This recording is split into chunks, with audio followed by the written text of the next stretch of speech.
Okay, I've gone ahead and finished the Tatreez on this piece. So I just wanted to show you guys, what it looks like on top of the waist canvas. And then on the back, ignore the messiness, but I just want to know, I want you to notice, hopefully this will focus. Let me see if I can get it to focus. This might be the best possible. So I want you to notice that some of these stitches aren't like super uniform. It's really hard to get it like the exact same width and length as each other, but they are all for the most part going to be fine. So if you see it in the back, I don't want you to be alarmed by it looking like this, because I think with Ida fabric it feels very perfect on the back when you look at the different stitches next to each other. On a different fabric there's always going to be a little bit that's off, but this is going to be fine. It's going to look beautiful when you remove the waist canvas. So now that we have it completed, the first step to remove the waist canvas is to remove the basting. So like I mentioned, I left it loose for this reason.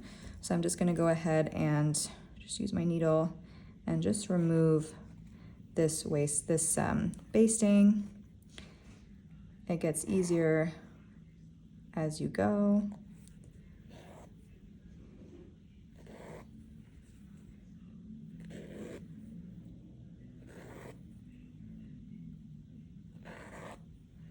All right, so this was step number 1. I'm going to remove it completely. Where is it? All right, so that's now trash. So now you have the waist canvas like this.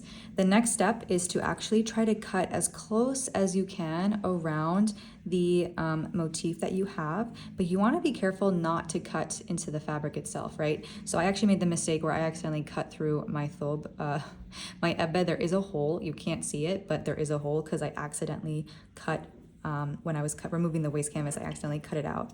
So I'm just going to go ahead and just carefully cut as close as I can around, and then you can always remove it later. Okay.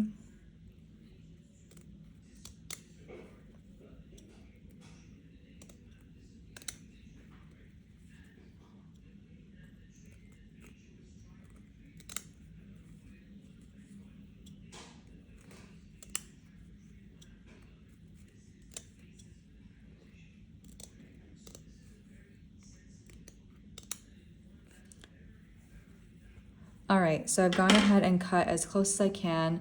You don't have to be super perfect, right? You can even go in if you really want to. The other thing is when you're working with bigger pieces of waist canvas, like your ebbe, for example, and you have spaces of just like no stitching inside around the border, what I like to do is actually use a seam ripper. So this is what a seam ripper looks like. And basically what you're gonna do is you're gonna go inside and just like cut through the waist canvas, but this one is very easy to cut through the actual fabric.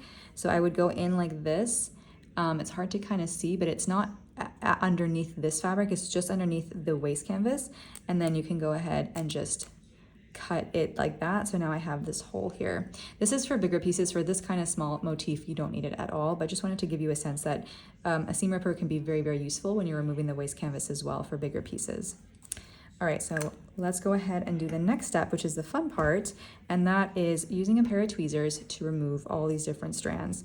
So my strategy, then again, there's not really a right way, but my strategy is to basically remove any strands that are not being stitched on. So that's like these two on the edge here. There's no stitches on there, so they're really easy. You can just kind of drag them to the side and remove them. And then there's one more row here that hasn't been stitched as well. So I'm gonna go ahead and take that one out. And I'm gonna do that for all sides of the design so that you're making it a lot easier for the rest of it to be removed. So here, just gonna remove these guys. One more.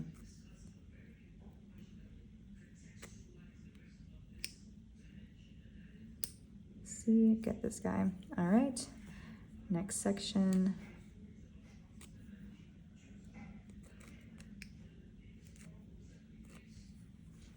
And last side.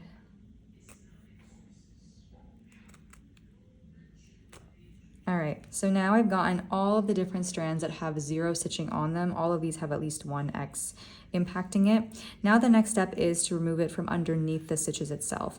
So I like to start with the rows that have the least amount of stitching. So that would be kind of this one right here. It has the least, it only has 2 stitches here.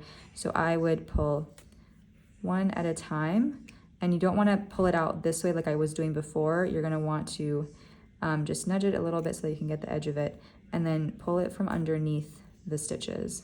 All right, so I will do that for all the ones, and I would make my way to the middle so that it gets easier and easier to remove the waist canvas.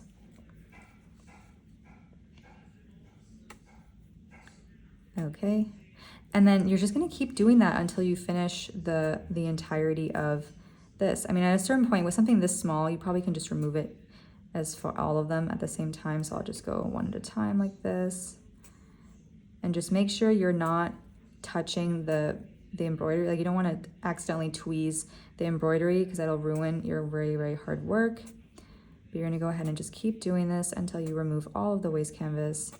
I know that some people have a hard time sometimes in doing this. I don't know. I think also maybe a better way is also to keep it flat against the surface and do it this way. This might actually help because you'll have full force, you know, preventing the fabric from moving.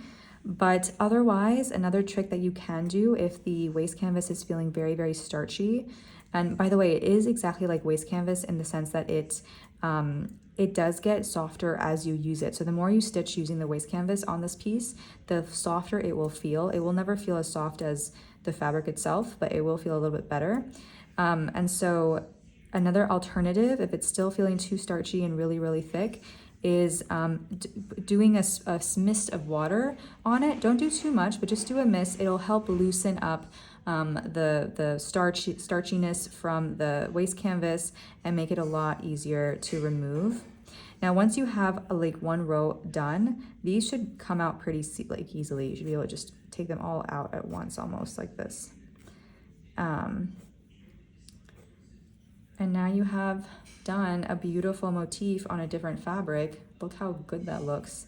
And this is a very good practice to do when you're thinking about exploring colors. You can do a very small piece just to see how you like the thread against this fabric. I'm actually really digging this color combo. I might use it for my next project. And this is what it looks like on the back. Ignore it, I wasn't very strategic, but it's clean enough, you know. So this is pretty much it.